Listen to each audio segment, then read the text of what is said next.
Ang Ginoo mana kaninyo.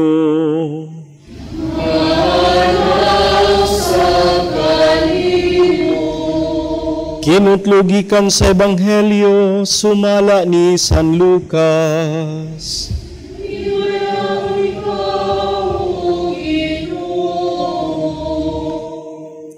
Humani ini gipili sa Ginoo ang laing kapituag duha ka lalaki. Gipadala sila sa tinagurha aron maguna kaniya ngadto sa tagsatag sa kalungsod ug dapit nga iyang adtuan. Miingon siya kanila, ang anihon daghan apan diyutay ra ang mga mangangani. Busa pagampo kamo sa tag-iya sa anihon aron magpadala siya dugang pang mamumuo nga muani niini. Lakaw kamo, nagpadala ako kaninyo nga sama sa mga nating karnero ngadto sa mga lobo. Ayaw pagdala og puntil ni sudlanan sa limos ni sandalyas. Ayaw kamo paghunong aron paghimamat kang bisan kinsa sa dalan. Bisan diing balaya kamo moabot, unahan ninyo pag-ingon, ang panagdait maania ni ining balaya. Kung didto may nagpuyo nga mahigugmaon sa pakigdait, ibilin kaninya ang iyong yukbo sa pakigdait. Kung wala, bakwia ang inyong yukbo sa panagdait. Pabilin kamo ni adtong balaya, ug kaon ug inom sa ilang idalit kaninyo, kay ang mamumuo angay gayud nga suhulan. Ayaw pagbalhin-balhin gikan sa usa ka balay ngadto sa lain. Kun moadto kamo sa usa ka lungsod ug dawaton kamo nila, kaon sa idalit kaninyo. Ayuha ang mga masakiton ni adtong lungsura ug sultihi ang mga tawo didto nga hapit na moabot kanila ang paghari sa Dios. Ang Ebanghelyo sa Ginoo.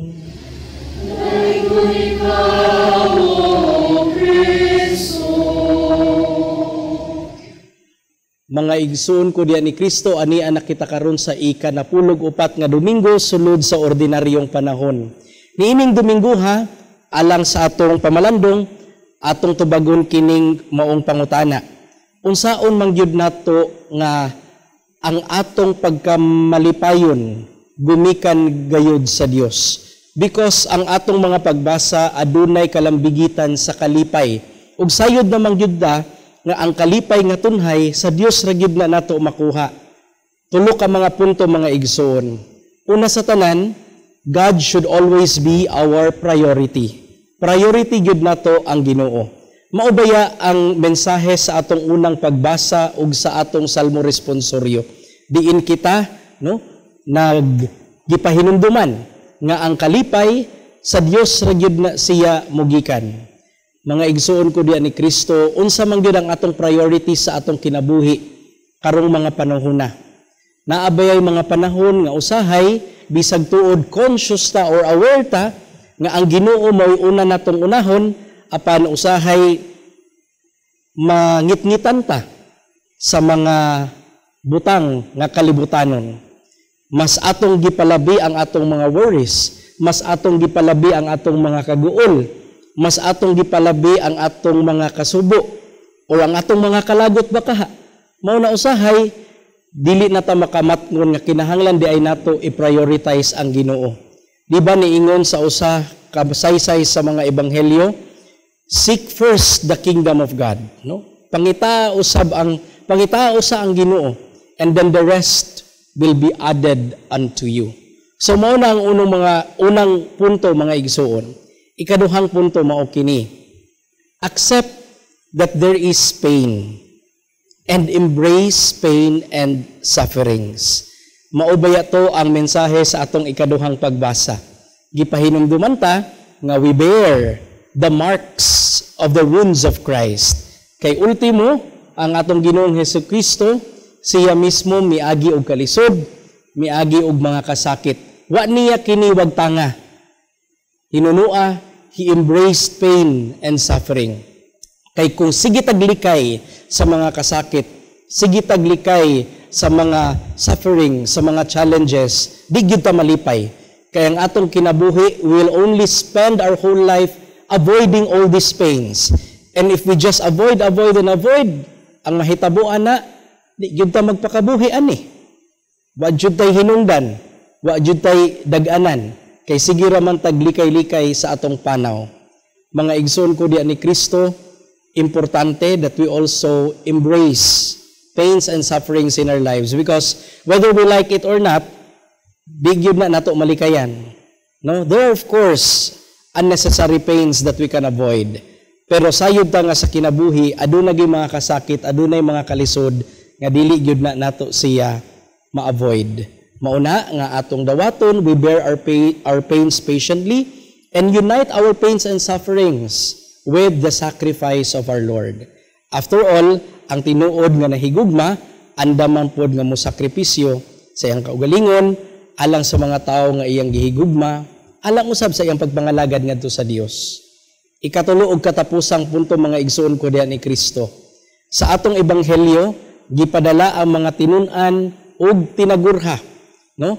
72 of them by pairs. Gipadala siya sa atong Ginoong Hesukristo. Aduna nay rason ngano?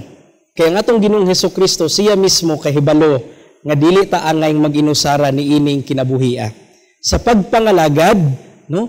Naatay gitawag natong partners, naatay mga kagrupo, aduna tay mga tao nga naa sa atong pamilya, sa atong trabahoan, mga higala, nga andam nga muunong kanato.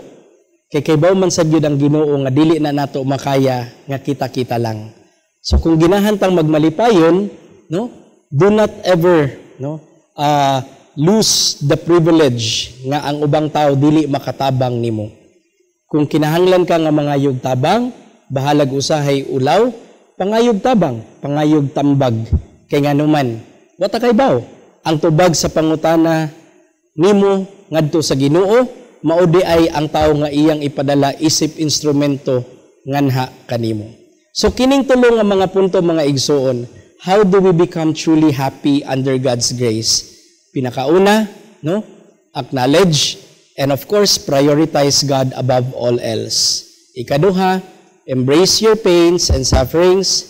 Ug ikatulo, no? Ayaw kalimti nga naa kay kauban sa imong panaw, ilabi na sa imong pagpangalagad ug wala ka mag-inusara.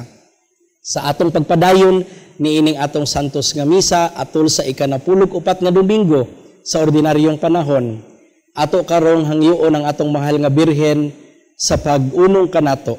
Siya mismo nahimong magmalipayon taliwala sa iyang mga kalisod tungod kay ang atong Ginoo nag-uban man pirmi kaniya ug siya usab naning kamot nga mopaduol ngadto sa Dios. Unta kitang tanan. Amen.